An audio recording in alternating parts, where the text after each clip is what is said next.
Bismillahirrahmanirrahim. Assalamualaikum warahmatullahi ta'ala wabarakatuh. Alhamdulillah. Alhamdulillahirabbil alamin wassalatu wassalam ala sayyidil mursalin wa ala alihi wa sahbihi wa man tabi'ahum bi ihsanin ila yaumiddin. Nawaitu ta'alluma wa ta'lim wa naf'a wal intifa' wal ifadah wal istifadah wal hatsa ala tamasuki bi kitabillahi ta'ala wa sunnati rasulihi wa du'a ilal huda wa dalalata ala al khairi wa ibtigha'a mardatihi wa qurbihi wa thawabihi subhanahu wa ta'ala. Allahumma faqihna fid din wa alimna ta'wil. Rabbi shrah li sadri wa yassir li amri wahlul 'uqdatam min lisani yafqahu qawli waj'al li waziran min ahli. Bismillahirrahmanirrahim. Bismillahirrahmanirrahim. Alhamdulillah, kita jumpa lagi di kelas kedua ya daripada Nadhom Jauharah ini. Pertemuan yang lalu kita menyelesaikan pasal muqaddimah daripada Nadhom Jauharah. Kita baca pasal kitabnya Jauharatul Tauhid ini, syuruhnya, kemudian tentang mu'alifnya yaitu Imam Al-Bajuri. Sekarang kita kena masuk kitab lah, sudah tak ada udur lagi, kita kena masuk kitab. Mungkin saya akan baca 1 atau 2 bait untuk awal-awal ini, tapi nanti insya Allah kita sudah temukan intonasi kelas ini, kita akan menjalan lebih cepat. Tak payah terburu-buru, karena memang kelas ini sedikit dalam. Tak banyak dalam, yakni sedikit dalam, dan kita kena tengok hawashi yang ditulis oleh Imam Bajuri nau'amma, yakni agar memang kelas ini sedikit berbeza daripada kelas-kelas sebelumnya. Wallahu a'lam. Bismillahirrahmanirrahim. Yakni Imam Al-Bajuri, Imam Al-Laqani, Ibrahim Al-Laqani, begitu pula Imam Al-Bajuri memulai hasyiah dan nadhamnya itu dengan kata-kata apa? Bismillahirrahmanirrahim. Sebenarnya al-kalam alal bismillah ini banyak di dalam kitab-kitab, di dalam Anda kalau tengok saya punya kelas di fikih itu semua cakap pasal bismillah, tapi ala kullin kita jelaskan dalam bismillah ini mayunasibul maqam dan mayunasibul fan, yang sesuai dengan fan tauhid ini ya. Kata-kata bismillah, kata-kata ba itu kan maknanya, itu kan adalah sebuah huruf jar kan? Ada sebuah huruf jar, dan alal asoh menurut pendapat terkuat ba di sini adalah untuk musahabah. Maknanya musahiban lillah, yakni musahiban lismillah. Bukan dia itu untuk isti'anah, bukan untuk meminta tolong. Isti'anah meminta tolong sebagai alat, yakni kalau Anda menggunakan nama Allah sebagai alat untuk meminta tolong, ada semacam su'ul adab. Semacam su'ul adab. Karena itu para ulama lebih selesa untuk mengartikan bahwasanya ba di sini adalah untuk musahabah. Makna musahabah ini ada terus bersama-sama, karena yang namanya sohib itu selalu bersama-sama. Jiddan. Kemudian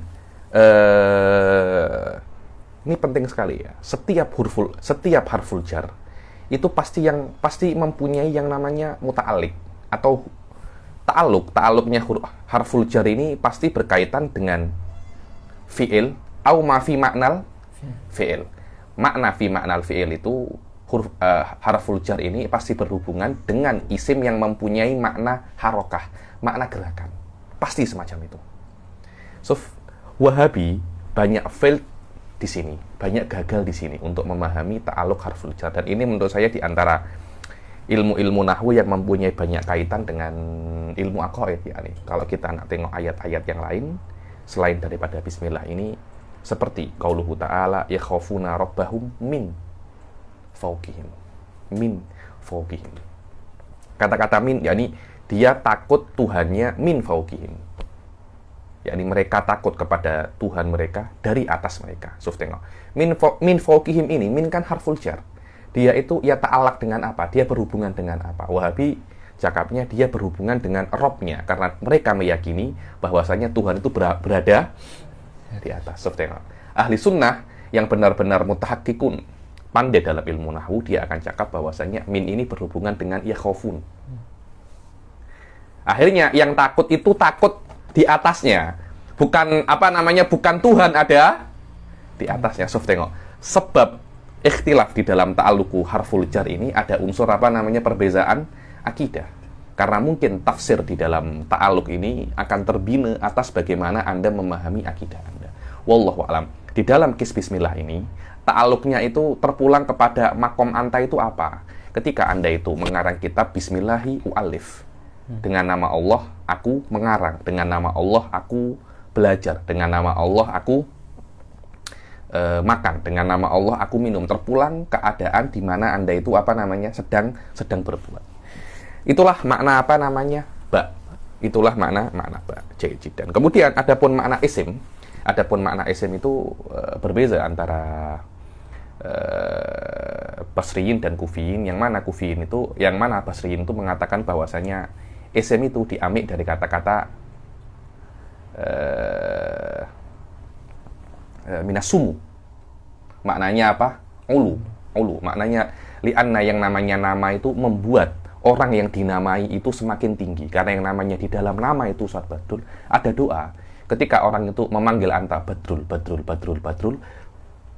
dia itu meninggikan anta, mendoakan anta semoga Anda seperti seperti lafaz yang digunakan untuk menamai Anda. Itu namanya apa? Sumu. Li'annal isim yasmu bisohibihi. Adapun Kufiyin, karena di dalam nahwu ada dua madrasah besar ya, satunya Basriyin, satunya Kufiyin. Kufiyin itu mengatakan bahwasanya isim itu diambil dari kata-kata simah, yang dia itu adalah apa? Alamah. Makna alamah adalah tanda. Dengan makna yang namanya nama itu adalah tanda untuk yang dinamai, yang bisa membezakan dia. Karena yang namanya tanda untuk membezakan ya. Ketika ada nama itu membezakan antara dia dan orang-orang yang lain. Ketika saya itu mengatakan Badrul, maka anta akan terbezakan daripada orang-orang lain yang mempunyai nama yang lain. Wadah ya. Ketika saya cakap Anda Badrul, maknanya Saddam ataupun Fauzul tidak akan tersilap antara Anda dan orang-orang yang lain. Ini adalah makna isim diambil dari kata-kata simah. Summa takallamu, di dalam Hawashi di sini, apakah isim itu ainul musamma atau tidak, saya kira tak yalah pasal itu. Bismillahirrahmanirrahim. Adapun Ar-Rahman War-Rahim, ini penting sekali. Ar-Rahman War-Rahim itu diambil dari kata-kata rahmah. Alal mu'tamad, Ar-Rahman itu alam khusus untuk Allah Subhanahu wa Ta'ala. Begitu pula Allah lebih kenal dengan nama lafzul jalalah, itu juga khas untuk Allah saja, untuk zat al-wajibil wujud. Dan Imam Nawawi mengatakan bahwasanya Allah ini adalah Ismullahil A'zam, yang maknanya kalau Anda berdoa menggunakan nama Allah dan semua syarat doa terpenuhi, confirm pasti akan diijabahi. Diijabahi. Kalau memang ada orang berdoa menggunakan nama Allah dan tidak diijabahi, maknanya ada syarat doanya yang tidak terpenuhi. Dan yang paling vital di dalam syarat doa itu adalah bagaimana Anda itu makan makanan yang halal. Majority kita punya makan semua ini sekarang sudah ada sedikit-sedikit syubhatnya. Rahman War-Rahim itu diambil dari kata-kata rahmah, yang mana rahmah itu maknanya adalah kelembutan hati. Kalau Anda itu tengok seseorang yang kasihan, miskin atau lemah, hati Anda akan ada rahmah. Maknanya hati Anda akan merasa kasihan. Dan makna ini tidak bisa untuk Allah, karena Allah tidak mempunyai hati seperti manusia. Terus para ulama mentafsirkan Ar-Rahmanir Rahim itu apa? Dikatakan muhsin, yang berbuat baik kepada hambanya. Tidak ada kena-mengena dengan perasaan, karena Allah tidak mempunyai perasaan. Karena perasaan yang ada pada manusia itu karena efek perkara yang lain. Apapun yang Anda perbuat tidak akan berefek kepada Allah, karena efek itu ada setelah tidak ada. Kalau dia itu ada setelah tidak ada, maka yang ada pada Allah itu perkara yang baru, bukan perkara yang qadim. Dan ini berbeza dengan apa yang diyakini oleh Wahabi, yang mengatakan bahwasanya doa-doa kita kepada Allah akan memberi efek kepada Allah. Karena itu kan mereka itu, orang-orang Wahabi itu gampang marah, mudah marah. Kenapa?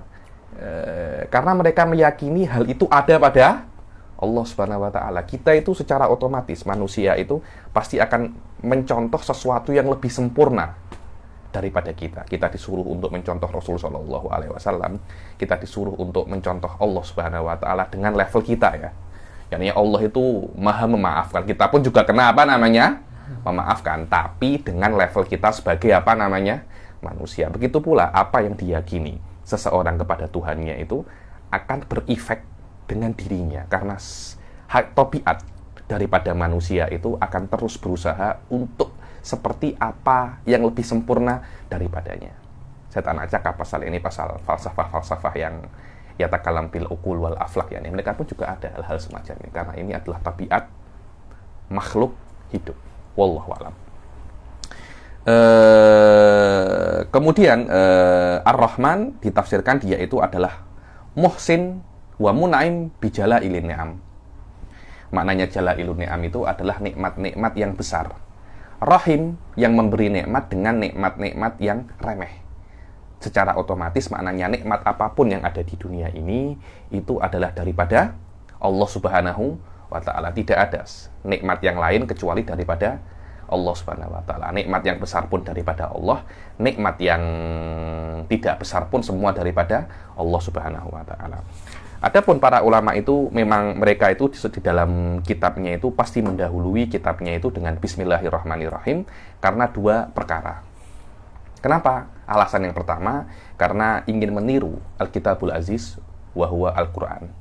Karena memang Al-Quran adalah kitab yang paling sempurna. Secara otomatis ya, kita akan meniru sesuatu yang lebih sempurna daripada apa yang kita buat, daripada diri kita sendiri. Kita nak buat kitab, apa kitab yang paling sempurna? Al-Quran. Kita pun nak meniru agar kitab kita itu sempurna. Minimum kalau kita tidak sempurna, kita meniru kitab yang sempurna. Karena itu kitab-kitab itu didahului dengan Bismillahirrahmanirrahim. Kemudian alasan yang lain karena ada sebuah hadis yang mengatakan kullu amrin dzibalin la yubda'u fi Bismillahirrahmanirrahim fahuwa aqta. Kullu amrin, setiap perkara, perkataan atau perbuatan. Karena ini perkara ya. Perkara itu tidak khas untuk perbuatan saja. Bahkan untuk perkataan pun juga dikatakan dia itu apa? Dzibal. Kemudian apa makna dzibal? Setiap perkara, yakni perbuatan ataupun perkataan yang mempunyai bal. Bal itu adalah perhatian. Apa makna perhatian? Ditafsirkan oleh Imam Al-Bajuri. Makna dzibal ay sahibu halin bihaitsu yahtammu bihi syar'an ay bi an la yakuna min safasifil umur.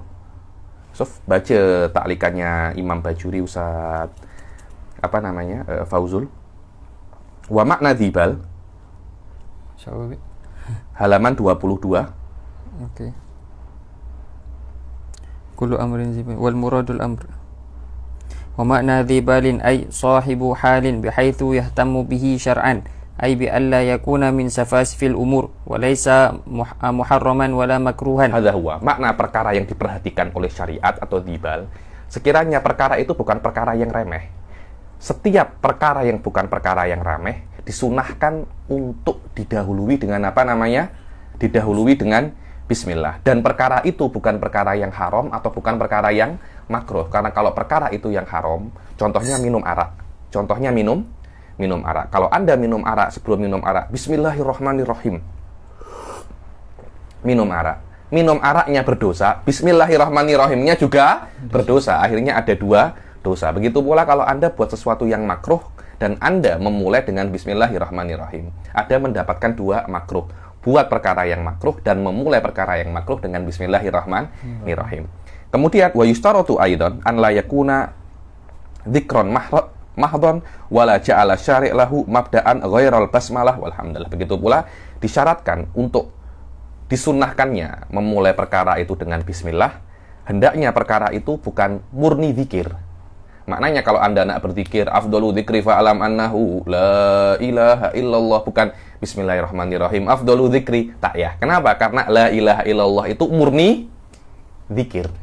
Dia bukan perkara yang tidak murni apa namanya? Tidak murni zikir. Berbeda dengan Al-Qur'an. Al-Qur'an itu di dalamnya tidak murni zikir karena di dalamnya ada kisah, ada kabar-kabar, ada fikih. Zikirnya juga ada tapi tidak murni apa? Tidak murni, dia itu tidak murni zikir.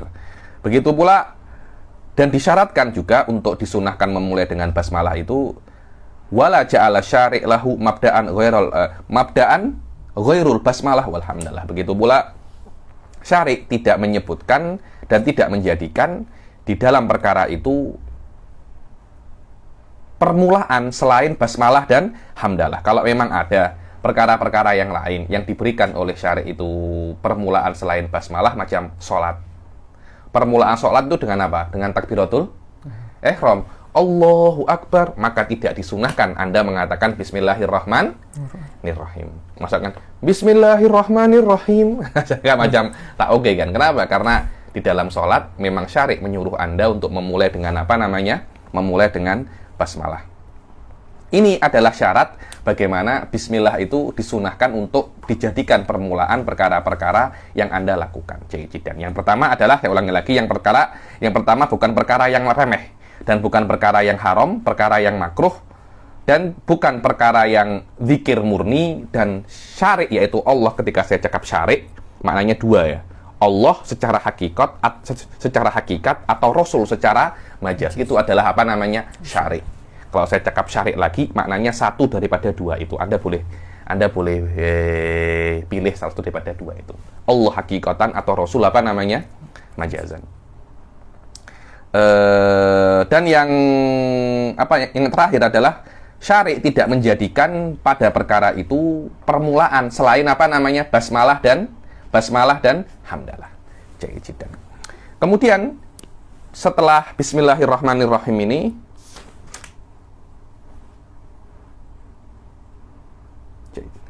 di sini ada kalam jamil daripada Bajuri itu, bahwasanya Bismillah itu mempunyai makna isyari, banyak, mungkin beberapa bulan yang lalu tuh di jagat FB itu gaduh pasal tafsir apa namanya? Isyari. Memang ini saya nyakap sedikit ya, pasal tafsir sedikit saja tentang mafhum tafsir. Tafsir itu mempunyai banyak sekali macam ya. Ada tafsir namanya tafsir maqasidi. Ada tafsir namanya tafsir maudhu'i. Ada tafsir namanya tafsir ayatul ahkam. Ada tafsir yang paling power adalah tafsir mutakallimin. Ada juga tafsir namanya tafsir isyari. Apa beza itu? Bagaimana cara Anda memandang tafsir Al-Quran itu? Ada orang itu mengajar tafsir dengan cara tengok maksud. Jadi macam ini. Ayat ini maksudnya apa? Anda mulai daripada akhir, karena biasanya Anda tidak mungkin untuk mengetahui maksud daripada ayat kecuali Anda sudah meneliti ayat ini, baru Anda mengetahui maksudnya. Tapi dalam tafsir maqasidi Anda mulai daripada akhir, maksudnya apa? Kemudian tafsir maudhu'i, Anda mentafsirkan ayat-ayat dalam satu kategori. Contohnya, saya nak cakap ayat pasal sabar. Anda kumpulkan semua ayat yang berkaitan tentang apa namanya? Sabar. Itu namanya tafsir apa namanya? Maudhu'i. Ada lagi yang sering dipakai sekarang ini, tafsir hur, tafsir bebas. Bebas ya, bebas itu tak tahu ini. Saya pun tak yakin ini bisa dikatakan adalah tafsir. Macam mana Anda cakap makna ayat bebas menurut pendapat Anda? Ini tak boleh ya. Ini tak boleh, karena di dalam tafsir itu kita bukan tengok apa mau kita tengok apa mau Allah pada ayat tersebut. Anda akan tengok di dalam tafsir-tafsir tafsir hur ini banyak ada tafsir yang gunakan sistemnya Nasrani itu apa namanya? Ada Nasrani punya sistem sendiri untuk mentafsirkan Injil. Apa? Ma'ruf itu, saya lupa namanya. Biasanya itu yang dipakai di dalam apa? Injil. Nah, dipakai di dalam Al-Quran. Itu tak boleh. Jadi orang matematik nak mentafsirkan daripada aspek matematiknya dia, semau dia ya. Itu tak boleh semacam itu. Hermeneutika. Betul. Cara tafsir semacam itu tak boleh, karena hermeneutika ini sesuatu yang asing daripada Al-Quran. Anda tak boleh masukkan daripada apa namanya? Al-Quran. Kemudian ada tafsir mutakallimin. Ini yang paling susah, dan ini adalah tafsirnya ulama.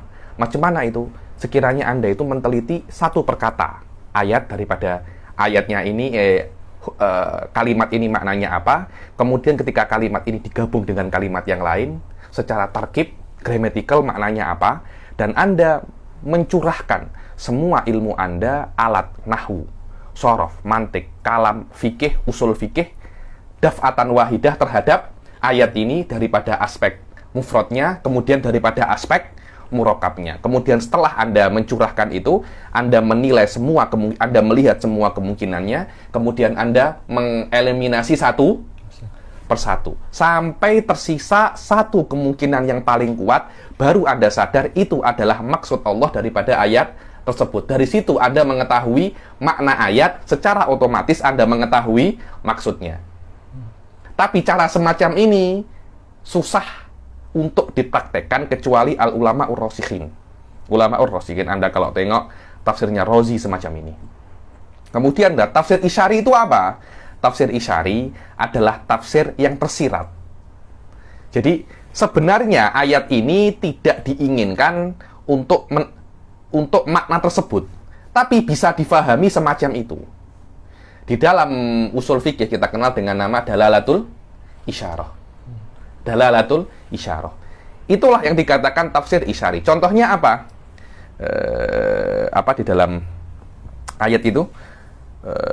Wala ta'duluhunna dikatakan. Wala ta'duluhunna. Kalau ada perempuan itu nak menikah, jangan engkau halang-halangi dia untuk menikah. Jangan engkau tunda-tunda dia untuk menikah. Imam Syafi'i mengatakan ini adalah dalil bahwasanya wali itu perlu. Diperlukan wali di dalam menikah. Kenapa? Kalau memang wali tidak perlu, kenapa Allah mengatakan jangan menghalang-halangi perempuan? Kalau memang wali tidak perlu, perempuan boleh langsung apa? Menikah. Yang bisa menghalang-halangi perempuan untuk menikah hanya wali, dan tidak mungkin wali itu bisa menghalangi kecuali dia mempunyai kekuasaan untuk menikahi wanita. Ayat ini maksudnya untuk melarang menghalangi wanita untuk menikah, tapi secara tidak langsung mengatakan bahwasanya wali diperlukan di dalam menikah. Tengok. Itu namanya tafsir Isyari. Tafsir atau makna yang tidak dimaksud secara asasi, tapi dimaksud secara tidak langsung. Itu namanya tafsir Isyari. Biasanya yang buat semacam ini itu banyak-banyak ulama sufi. Dan ini bukan tafsir yang power ya. Ibn Katsir mengatakan tafsir ini adalah mulahid tafsir. Garamnya tafsir. Garam kan hanya apa namanya? Penyedap saja kan. Dia bukan makanan asli. Dia bukan makanan asli. Dan saya beberapa kali saya share kitabnya Habib Zain bin Smith pasal tafsir Isyari ini, kalau asli namanya Fuyudot Ilahiyah ya. Fuyudot Ilahiyah. PDF-nya pun ada, Anda boleh tengok di internet. Dan Habaib punya banyak tafsir Isyari.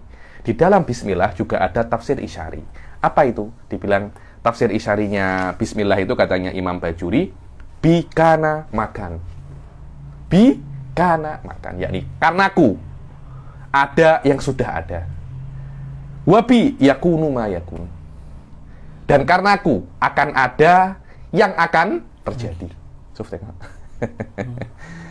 Karena itu, ba itu dengan makna ini, maka ba isyaratan ila jami'il aqaid. Ba itu adalah isyarat untuk semua akidah. Karena kan ada orang itu mengatakan semua Al-Quran kembali ke Al-Fatihah, ke Yasin, Yasin kembali ke ayat kursi, kembali ke Al-Fatihah, kembali ke Bismillah, Bismillah kembali ke ba. Apa? Kenapa? Li'annal ba isyaratan ila jami'il aqaid. Li'anna maknahul isyari bikana makan wa bi yakunu ma yakun. Dengan sebabku yang sudah ada itu ada, dan karena aku yang akan ada itu juga akan terjadi. Dan tidak mungkin semacam ini kecuali Allah Subhanahu wa taala itu mempunyai semua sifatul kamalat. Ini kalau saya cakap tasawuf, Allah langsung apa namanya? Langsung akan cakap Allah langsung. Mungkin dari dulu Anda dengar-dengar hal-hal semacam itu, semua akan kembali ke ba. Apa maknanya hada huwa makna? Tapi ini adalah tafsir Isyari. Tafsir Isyari. Yakni tafsir Isyari itu tidak bisa dibuktikan secara ilmiah, tidak. Tidak bisa. Tapi maknanya tidak bertentangan dengan tafsir yang asli. Itu dia. Dia tidak bisa dibuktikan secara qawaid Arabiyah, tidak bisa. Tapi maknanya pun tidak bertentangan. Karena itu dia dibilang kuat sangat? Tidak. Tapi sebagai side menu, oke.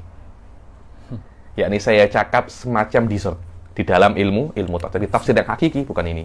Tafsir yang hakiki, bagaimana Anda ambil makna daripada ayat, bukan Anda mengupload makna kepada ayat, bukan semacam itu. Itu cara kita sekarang, ya. Kita ada makna, kemudian ada ayat, makna yang ada di otak kita upload ke ayat, itu salah. Otak kita kena kosong, kita ambil makna daripada ayat. Dan yang bisa semacam itu bukan calang-calang. Itu ulama-ulama yang ulama-ulama yang hakiki. Kemudian ada hadis lain juga mengatakan bahwasanya kalau yang tadi itu awal kullu amrin dibalin la yubda'u fihi bismillahirrahmanirrahim, ada hadis lain yang mengatakan setiap perkara yang dibal la yubda'u fihi bilhamdalah. Dengan dengan hamdalah. Apa itu makna hamdalah? Apa makna ibtidah di sini? Kan dohirnya ada semacam pertentangan kan. Mana yang benar? Didahului dengan bismillah dulu atau didahului dengan hamdalah dulu? Alal mu'tamad, para fuqaha dan para muhaditsin mengatakan bahwasanya sebenarnya tidak ada pertentangan antara dua hadis ini. Karena hadis yang mengatakan setiap perkara yang tidak dimulai dengan bismillah maknanya ibtidaun hakiki. Maknanya Anda kena memulai bismillah dengan ibtidah hakiki, dengan makna ibtidah hakiki itu adalah yang tidak didahului apapun. Ibtidah idhofi untuk hamdalah dengan makna yang dia tidak didahului oleh maksud. Maknanya dia kena ada sebelum maksud, walaupun sebelumnya itu ada sesuatu. Maknanya maksud di dalam ilmu akidah, maksud daripada ilmu akidah adalah menjelaskan tentang sifat-sifat Allah kan. Maknanya kata-kata alhamdulillah kena lebih dahulu daripada penjelasan sifat Allah. Itu saja. Walaupun sebelum alhamdulillah ada sesuatu yang mendahuluinya. Itu namanya ibtidaun idhofi. Bismillah kena mendahului segala sesuatu. Tidak boleh ada apapun sebelum bismillah. Itu namanya ibtidaun hakiki. Jayid, saya kira cukup sampai sini pasal bismillah itu. Sebenarnya masalah bismillah itu tawil jiddan ya. Tawil jiddan. Nanti ada hukumnya bismillah, ada macam-macam. Tapi saya kira yang berkaitan tentang akidah hanya sampai sini saja setahu saya. Kalau nak tengok pasal fikih lebih banyak lagi sebenarnya, lebih banyak lagi. Anda bisa tengok di dalam apa itu hukum basmalah. Kemudian kita akan masuk ke bait pertama daripada Nadham Jauharah. Sila dibaca Ustaz Fauzul. Bismillahirrahmanirrahim. Alhamdulillahi ala silatihi thumma salamullahi ma salatihi. Alhamdulillahi ala silatihi. Segala puji bagi Allah ala silat. Makna silat adalah atiyah, nikmat. Atiyah itu adalah pemberian. Atau atiyah itu secara bahasanya asyai'ul mu'ta. Asyai'ul mu'ta. Sesuatu yang diberi kepada Allah. Maknanya segala puji bagi Allah terhadap semua nikmatnya. Kemudian salamullahi ma sholatihi. Kemudian salamullah bersama sholatnya. Dan secara global maknanya semacam itu. Adapun detailnya saya akan sedikit cakap pasal alhamd. Alhamd itu sendiri mempunyai banyak makna ya. Ada maknanya secara bahasa dan ada makna secara secara istilahan. Ada makna secara bahasa dan makna secara istilah. Ayo.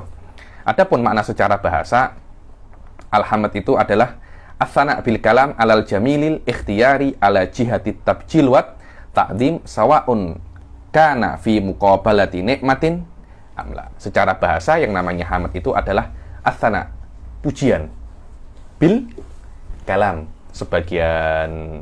Sebagian ulama cakap bil lisan, tapi lah. Karena kalau as-sana' bil lisan, pujian dengan lidah, maknanya Allah tidak bisa memuji.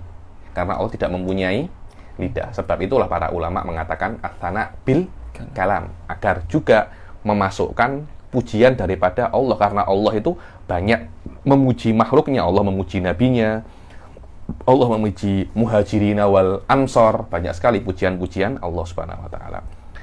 Ats-tsana bil kalam alal jamil al ikhtiyari, terhadap perkara yang cantik, yang mana perkara yang cantik itu ikhtiyari. Makna perkara yang cantik itu ikhtiyari, kalau Anda memuji sesuatu yang mana sesuatu itu baik, tapi baik karena orang itu melakukan itu dengan keinginannya. Karena ada sesuatu yang baik, yang cantik, tapi bukan karena keinginannya. Contohnya handsome. Orang itu menjadi handsome bukan karena dia nak handsome. Kalau memang menjadi handsome itu karena nak, semua akan menjadi handsome. Kalau semua handsome, tak ada yang handsome. Memang semacam itu Ustadz Fauzul. Karena ada orang handsome, karena ada orang jelek. Lah kalau semua handsome, tak ada yang handsome. Karena itu saya cakap dengan orang itu, kalau ada nak kelihatan handsome, foto dengan orang yang tak handsome, ambil gambar dengan orang yang tak handsome, insya Allah Anda akan tampak apa namanya? Handsome. Jadi kalau ada orang memuji seseorang itu karena kehandsomannya, tidak dikatakan itu adalah hamd, tapi dikatakan itu adalah apa? Madah. Ala jihati tabjili wa ta'zim, yang mana pujian itu karena tabjil, mengagungkan. Sawaun kana fi muqabalati nikmatin amla. Sawaun pujian itu karena diberi sesuatu nikmat atau tidak nikmat. Contohnya kalau saya itu mengatakan Fauzul cantik, Fauzul ini Masya Allah. Kalau setelah Fauzul ini memberikan saya uang, kemudian saya memujinya, itu juga hamd. Atau tidak ada apa-apa, saya cakap Fauzul ini Masya Allah, atau Fauzul memberi uang kepada Badrul, saya memujinya. Loh, saya kan tidak mendapatkan keuntungan daripada pemberian Fauzul kepada Badrul, cuma saya memujinya. Itu pun dikatakan apa? Hamd. Karena itu bukan karena Fauzul memberi saya uang. Jayyid. Apalagi saya nak cakap.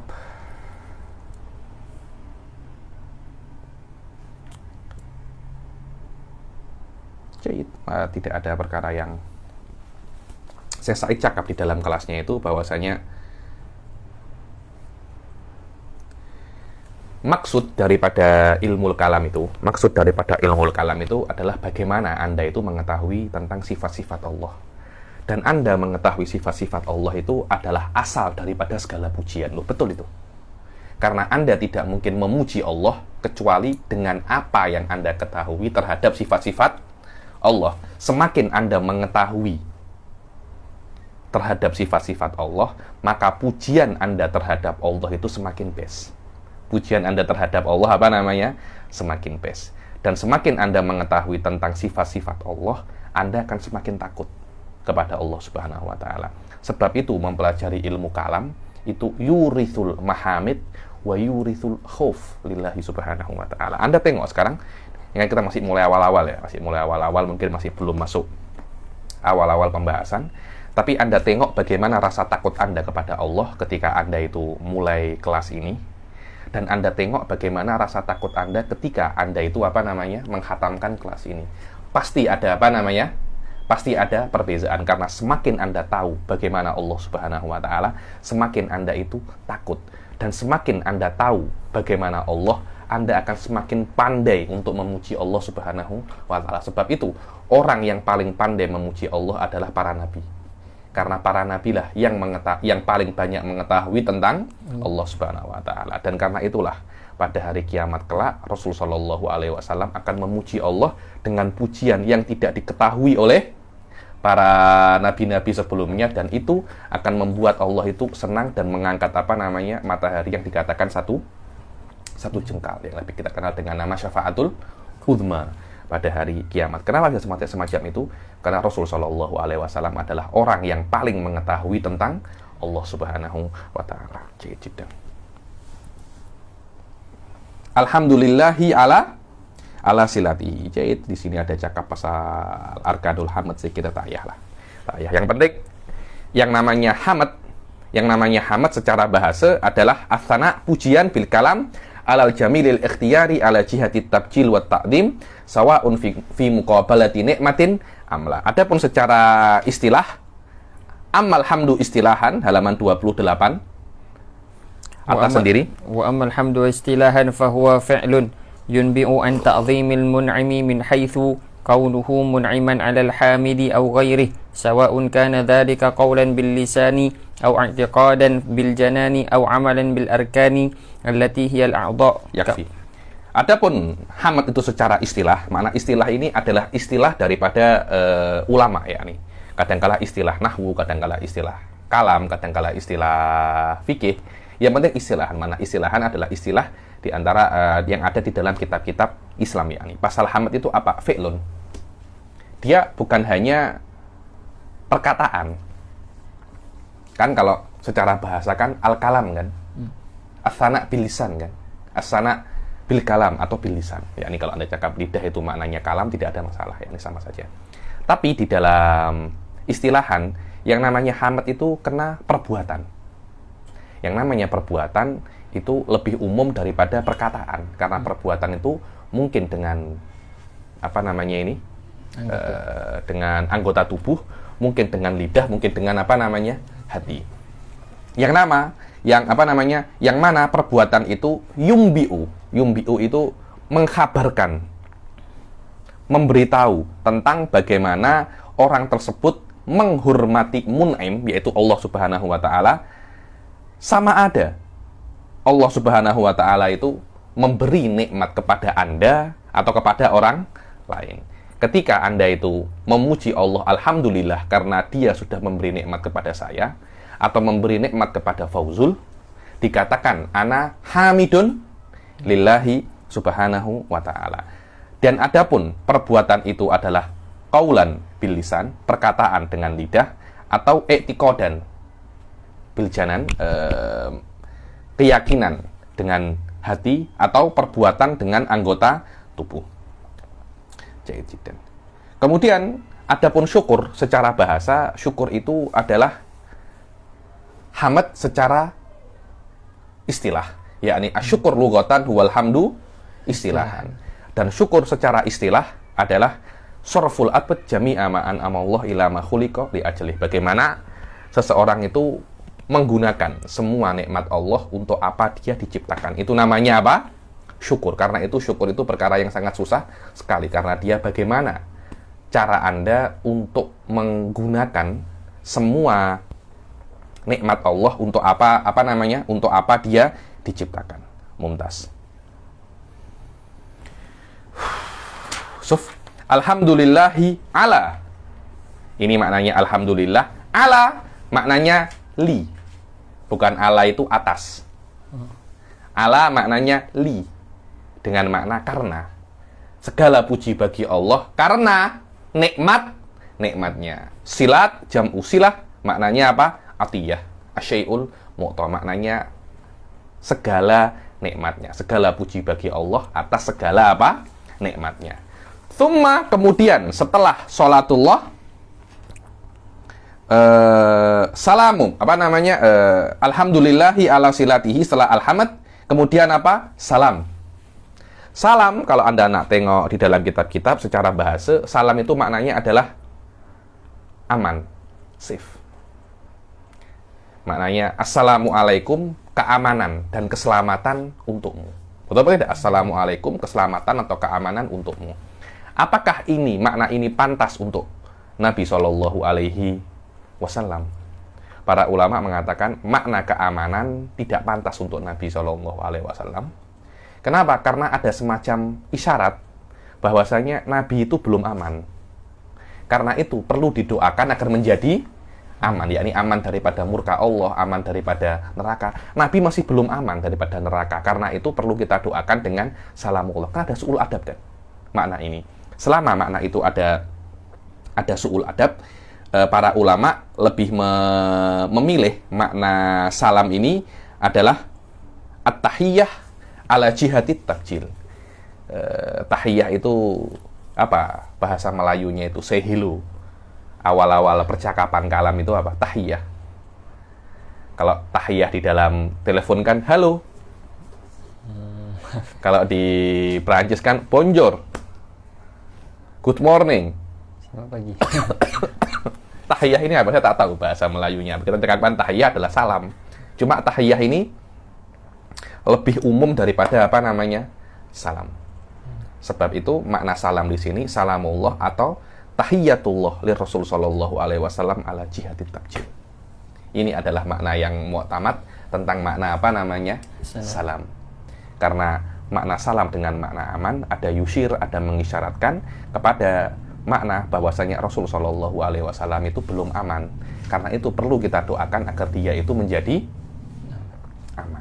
Dan ini makna yang su'ul adab ya. Makna yang su'ul adab. Summa salamullahi ma sholatihi. Apalagi nak saya cakap sama aja. Ma sholatihi. Summa salamullahi ma sholatihi. Adapun sholat di sini, makna sholat di sini kan ma'ruf ya. Kalau kita tengok di kitab-kitab fikih, so Anda tengok saya punya kelas di YouTube ada. Pasal ini saya jelaskan panjang sedikit ya nih. Pasal suatu maknanya daripada Allah itu adalah rahmah, daripada malaikat adalah istighfar, dan daripada selain Allah dan malaikat adalah doa. Karena walaupun itu daripada hewan dan bebatuan. Kenapa? Karena hewan dan bebatuan pun juga disuruh oleh Allah untuk bersolawat kepada Rasul Shallallahu Alaihi Wasallam. Dan selain daripada malaikat, maknanya adalah doa. Ini makna apa namanya? Makna secara umum. Tapi Anda akan tengok Ibnu Hisham di dalam kitab beliau Mughnil Labib. Pernah baca Mughnil Labib, Ustaz? Anda jurusan bahasa kan? Mughnil Labib daripada kitab nahwu yang paling terkenal. Dulu saya alhamdulillah sempat baca awal-awal dengan guru saya dari Madura, Syekh Ali Subro Milsi ya, ini Mughnil Labib, tapi awal-awal aja. Saya masih belum kuat, masih budak lagi ketika itu, masih baru pertengahan alfiyah sudah suruh baca apa namanya Mughnil Labib, pening kepala saya. Dan Mughnil Labib ini apa namanya, Ibn Hisham ini memang kitab beliau yang paling masterpiece adalah Mughnil Labib, dan beliau adalah mujtahid fin nahwu ya, ini fi'lan mujtahid fin nahwu. Dan beliau menambah beberapa subjek penting yang ada di nahwu yang belum ada pada ulama-ulama apa sebelumnya. Guru saya Syekh Muhammad bin Ali Ba'udhan, Mufti Tarim, kan beliau juga senang nahwu juga. Senang nahwu, beliau mengatakan bahwasanya Ibn Hisham itu menambah sepertiga ilmu nahwu dengan kitabnya apa namanya? Mughnil Labib.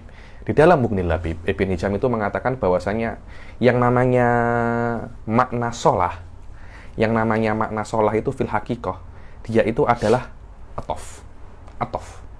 Makna atof di sini kasihan.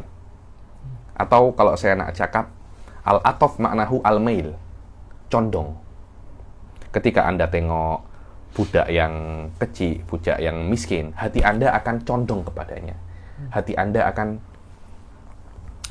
kasihan kepadanya. Itu tak tahu, mungkin dipelajari apa tak, ada yang namanya usulun nahwu, tentang bagaimana Anda itu memahami makna daripada sebuah kalimat dan filsafat daripada sebuah bahasa. Yang mana filsafat daripada sebuah bahasa atau bahasa itu diadakan untuk bagaimana Anda itu untuk berkomunikasi. Dan berkomunikasi itu kena jelas, agar orang lain itu bisa saling memahami apa yang diinginkan daripada lawan bicaranya. Itu adalah filsafat dan tujuan hakiki bahasa itu ada. Wadih Ustaz betul.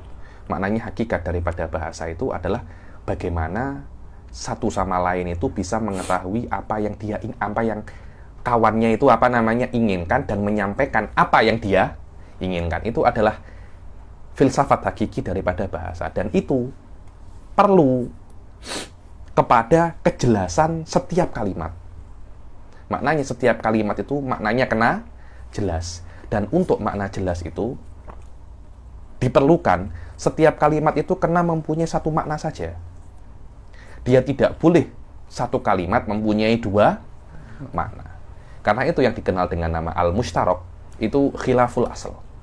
Satu kalimat mempunyai dua makna yang sama, itu tidak boleh sebenarnya. Kenapa? Karena satu kalimat mempunyai dua makna akan menyebabkan orang yang diajak bicara itu pening. Anda nak makna yang mana? Akhirnya membuat orang itu tak paham dan tak jelas itu adalah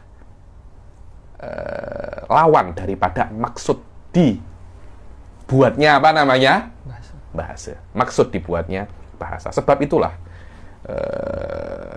Ibn Hisham fahimul kalam, hadza fahimul kalam, yakni huwa mujtahid fi nahwu.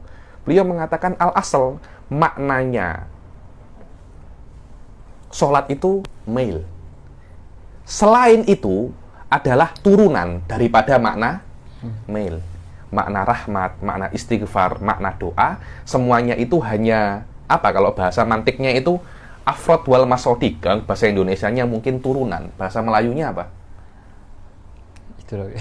Cemana anta orang bahasa. Kalau ada Hilmi Seronok dia apa namanya translator, dia itu translator. Yakni cakapnya turunan, dia adalah aplikasi daripada makna yang umum, yaitu mail. Dan di dalam konteks Allah tidak akan mempunyai hati yang condong, karena itu adalah hal yang khusus untuk makhluknya saja.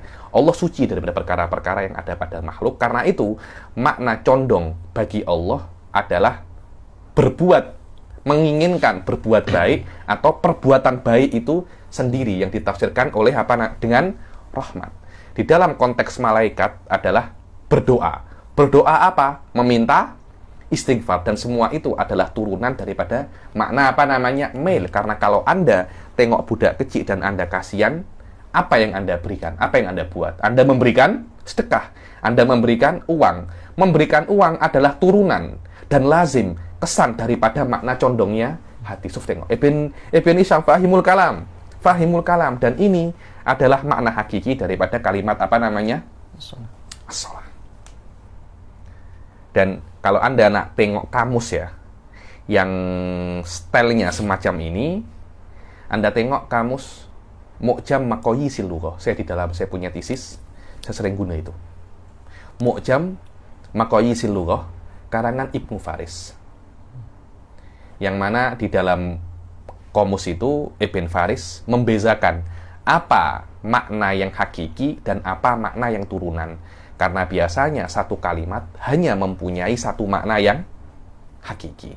Yang lainnya semuanya adalah makna apa namanya? Turunan. Mungkin satu kalimat mempunyai satu makna hakiki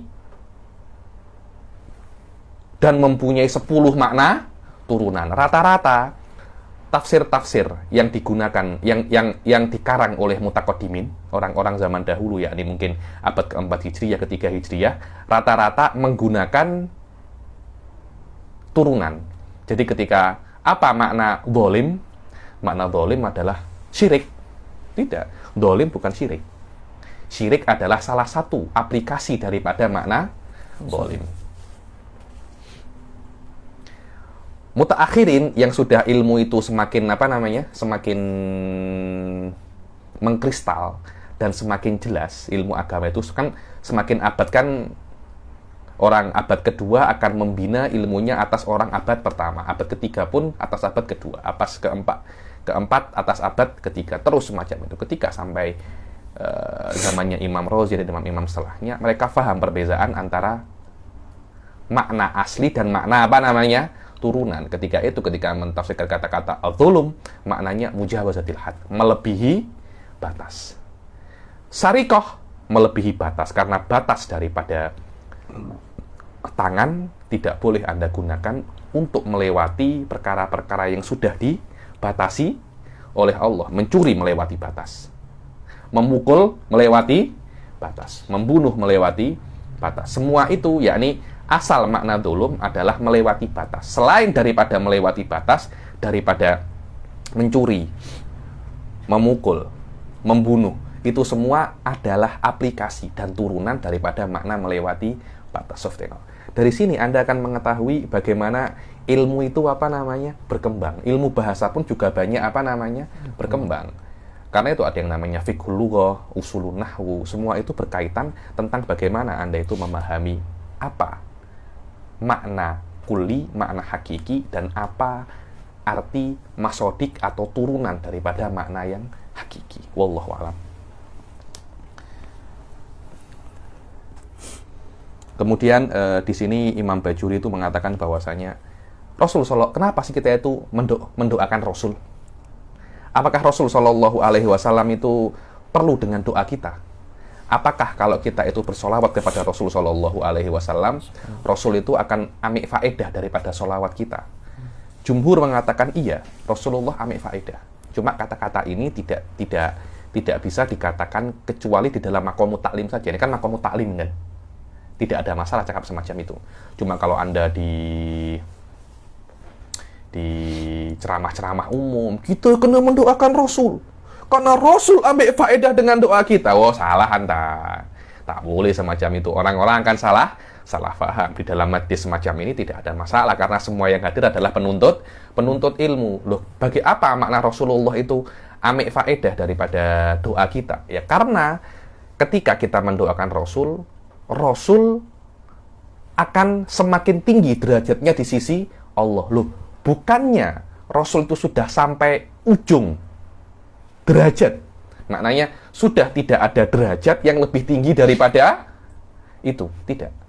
Bahwasanya setiap derajat yang tinggi di sisi Allah, di atasnya masih ada derajat yang lebih tinggi. Jadi derajat itu unlimited. Yang namanya unlimited tidak ada akhir. Karena itu kita disunahkan untuk terus bersolawat kepada Rasul agar Rasul semakin tinggi derajatnya. Dan ketika Rasulullah semakin tinggi derajatnya, kita pun sebagai umat Islam juga akan semakin tinggi derajatnya. Cuma ketika kita itu bersolawat, kita tidak boleh terlintas di dalam diri kita Rasulullah yang ambil manfaat. Kita kena terlintas di dalam diri kita yang ambil manfaat daripada solawat, daripada pahala yang diberikan oleh Allah sebagai balasan daripada solawat yang kita ucapkan kepada Rasul Shallallahu Alaihi Wasallam. Dan ini hanya boleh dikatakan fi maqamit taklim saja, bukan di ceramah-ceramah umum, bukan di ceramah umum. Jadi Mumtaz, dengan ini selesai sudah bait yang pertama. Sekarang kita akan masuk di dalam bait yang kedua. Sila, ala nabiyyin ja'a bitauhidi wa qad tadi pagi itu ceramah di satu surau. Macam terlampau lama ceramahnya, akhirnya saya punya tekak macam sedikit kesleo. Ala nabiyyin ja'a bitauhidi wa qad khalad dinu 'ani tauhidi. Yang mana salat wassalam kepada Nabi, yang mana Nabi itu ja'abit tauhidi, datang dengan tauhid. Apa itu tauhid? Ada tauhid, ada wahdaniyah, ya, berbeza itu. Tauhid adalah perbuatan kita. Makna tauhid adalah Anda meyakini sesuatu itu satu. Itu namanya apa? Tauhid. Allah tidak mempunyai sifat tauhid, salah. Karena wahada yuwahidu, tauhid dan itu fi'il. Yang Allah punya adalah sifat wahdaniyah, esa. Esa bukan wahdaniyah, bukan tauhid. Wahdaniyah itu adalah sifat, tauhid adalah perbuatan. Karena itu tauhid minal ibad. Sebagian orang mentafsirkan bahwasanya tauhid itu adalah bagaimana anta ifradul haqqi anil aghyar. Bagaimana Anda itu memisahkan antara Allah dan selain Allah. Maknanya jangan Anda samakan antara Allah dan selain Allah Subhanahu wa Ta'ala. Itu namanya apa? Tauhid. Anda kalau tengok kalam-kalamnya sufi-sufi yang hakiki, ya, ini macam Kusyairi, terus Zarruq. Nah, saya itu sering-sering sebut tasawuf-tasawuf yang terbina atas ahli sunnah. Ini ulama-ulama tasawuf yang hakiki, memang benar-benar tasawuf sunni, ya, ini macam Ghazali, terus Kusyairi, Jailani, siapa itu namanya, Zarruq, Awariful Ma'arif. Itu ulama-ulama sufi yang yang sudah qualified. Jangan tengok ulama-ulama sufi yang masih muskil macam Ibn Arabi, jangan tengok semacam itu. Macam tak ada ulama-ulama sufi yang lain. Oh, tengok saya nak tengok tasawuf irfani. Oh, siapa itu? Toba-tobai. Jangan tengok semacam itu. Itu ulama-ulamanya Syiah. Ulama-ulamanya Syiah. Kita mempunyai sufi-sufi yang memang benar-benar sufi, yani ala madzhabi ahli sunnah wal jamaah. Kalau tengok di dalam Risalah Kusyairiyah, dia itu mendefinisikan tauhid itu ifradul haq anil ghair. Saya ketika baca definisi itu, Allah, ini Dahsyat. Dahsyat. Bagaimana anta itu membezakan, Suf, ini Allah. Ini bukan ini apa namanya? Ini selain Allah. Itu namanya apa namanya? Tauhid. Maknanya tidak ada kena-mengena dan tidak ada kesamaan antara Allah dan apa namanya? Antara Allah dan selain Allah Subhanahu wa taala.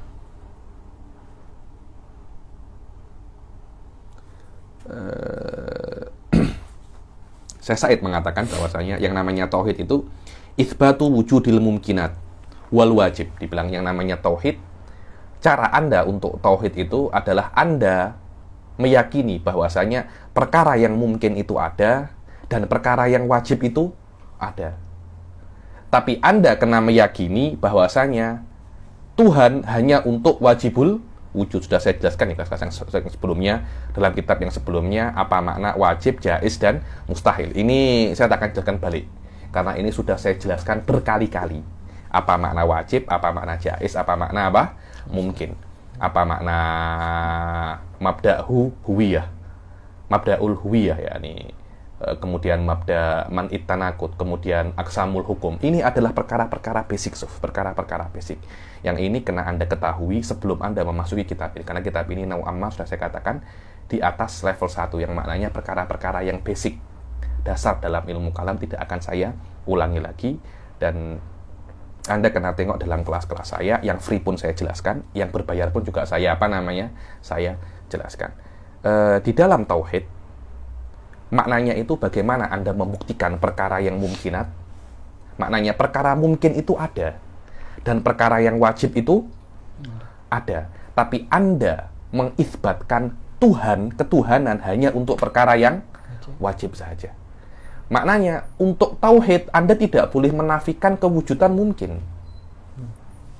Karena ketika Anda menafikan kewujudan mungkin, Anda tidak akan bisa untuk mengisbatkan uluhiyah lil wajib. Kenapa? Karena fi nihayah yang namanya tauhid adalah fi'lun, perbuatan, dan perbuatan kena ada fa'ilnya, kena ada pelakunya. Lah kalau Anda menafikan pelaku dan di antara pelaku itu Anda, bagaimana Anda nak tauhid?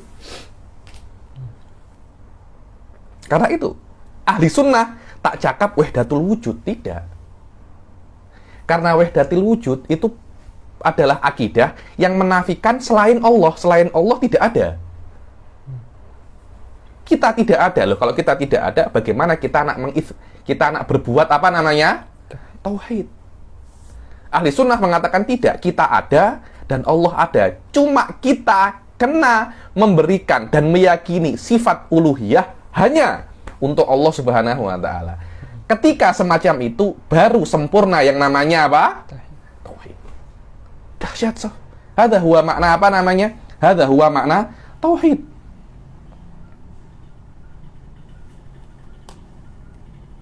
Saya cakap di sini bahwasanya at-tauhid itu adalah hasrul uluhiyah lillah wa nafyu ghairillahi anil uluhiyah. Maknanya Anda kena mengisbatkan bahwasanya Tuhan itu hanya Allah. Yang lainnya ada tapi bukan Tuhan. Bukan Anda mengatakan yang ada hanya Allah. Suf, tengok. Tak semacam itu. Bukan yang ada hanya Allah, Tuhan hanya Allah. Yang lainnya itu ada tapi bukan Tuhan. Bukan yang ada hanya Allah, yang lainnya tidak ada. Itu bukan tauhid, itu namanya wahdah. Wadih usahat Badrul. Begitu pula yang namanya tauhid itu fi'lun minal af'al. Dan syarat adanya tauhid wujudul fa'il. Tanpa adanya fa'il tidak akan ada apa namanya fi'il. Kalau Anda menafikan mumkinat, yang ada itu wahdah, bukan tauhid. Dan ini adalah basic daripada mazhab wahdatil wujud yang menafikan segala hal kecuali Allah Subhanahu wa taala. Kita tidak. Kita ada, Allah ada, tapi Tuhan hanya Allah Subhanahu wa taala. Hadza huwa haqiqatut tauhid. Suf ala nabiyyin ja'abit tauhidi. Wa qad khala dinu anit tauhidi. Dan Rasul Shallallahu Alaihi Wasallam ketika datang, agama itu tidak ada tauhidnya. Agama itu maknanya apa yang Anda yakini ya. Setiap apa yang Anda yakini itu adalah apa namanya? Itu adalah agama. Setiap apa yang Anda yakini itu adalah agama. Benar ataupun salah. Benar ataupun salah itu adalah agama. Karena dan agama itu ada agama yang samawi, ada yang agama bukan samawi. Agama samawi adalah agama yang diturunkan dari langit oleh Allah melewati langit, yaitu 3 saja, Islam, Yahudi, dan Nasrani. Ini dikatakan sekarang ini dengan istilah yang kontemporer, dikatakan ini adalah agama Ibrahimi. Din apa namanya? Ibrahimi. Apa makna din Ibrahimi? Din atau agama yang mengakui bahwasanya Nabi Ibrahim itu adalah Nabi. Itu namanya din Ibrahimi. Dan itu hanya 3. Ya, apa namanya? Yahudi, Nasrani, dan Islam. Dan 3-tiganya meyakini bahwasanya Nabi Ibrahim adalah Nabi dan ayah daripada segala Nabi. Mumtaz jiddan. Dan selain daripada 3 agama ini, juga agama macam Majusi, Zoroaster, Hindu, Buddha, Sing, semuanya adalah apa? Agama. Tapi tidak dikatakan menurut Islam itu adalah agama yang samawi. Pada saat Nabi SAW itu diutus, agama-agama itu tidak ada yang tauhid. Rata-rata daripada mereka itu menyembah Allah dan selain Allah, atau menyembah selain Allah, dan selain Allah itu banyak. Menyembah selain Allah itu banyak, dan manusia itu tidak bisa untuk kosong daripada agama, tidak bisa. Saya ateis, Habib, loh. Ateis itu ya agama anta itu. Maknanya keyakinan anta adalah tidak ada Tuhan. Itu kan keyakinan, kan? Karena kalau di dalam mantik, nafi itu hukum. Anda menafikan Tuhan, itu adalah apa yang Anda yakini. Jadi, yang namanya manusia, dia memerlukan sesuatu yang dia yakini untuk apa namanya? Untuk berbuat. Dia tidak bisa kosong daripada apa namanya? Keyakinan. Dan pada saat Nabi SAW itu diutus, memang agama itu sedang dalam keadaan syirik semua. Tidak ada apa namanya? Tidak ada tauhidnya sama sekali. Tidak ada tauhidnya sama sekali. Dan tidak ada nabi yang diutus dalam keadaan umat itu dipenuhi kesyirikan kecuali Rasulullah SAW. Karena setiap nabi itu sebelum nabi apa namanya turun apa namanya langsung ada. Nabi Musa meninggal, Nabi Harun meninggal, terus setelahnya sampai Nabi Isa alaihissalam. Nabi Isa meninggal, vakum, tidak ada nabi. Lah, karena sebab vakumnya Nabi Isa itu semua umat apa namanya? Terkena pandemik syirik. Terkena pandemik syirik, dan memang tidak ada nabi yang sesuai dengan wasaf waqad khala dinu anit tauhidi, yakni huwa ja'a bit tauhid, ketika semua agama itu kosong daripada tauhid kecuali Rasul sallallahu alaihi wasallam. Jiddan. Saya kira cukup sampai sini, sudah 1 jam, Ustaz. Saya pun sudah penat sekali. Ini secara global apa namanya? Syarah daripada bait kedua. Insya Allah saya akan ulangi sedikit pasal bait kedua itu di kelas yang akan datang, dan saya akan jelaskan makna Nabi dan Rasul. Ini penting sekali. Ini mungkin sebenarnya makna Nabi dan Rasul itu kita akan bahas di akhir kitab. Tapi kelihatannya nanti Imam Bajuri tak akan mengulangi pembahasan pasal Nabi dan Rasul, maka kita kena bahas makna Nabi dan makna Rasul, apa perbedaan antara keduanya, dan bagaimana pandangan-pandangan ulama terhadap Nabi dan Rasul, karena ada yang mengatakan sama, ada yang mengatakan berbeza, dan dari siapa diutus Nabi dan Rasul itu, dan kepada siapa, dan apa tanda Nabi dan Rasul. Insya Allah kita akan bahas di pertemuan yang akan datang.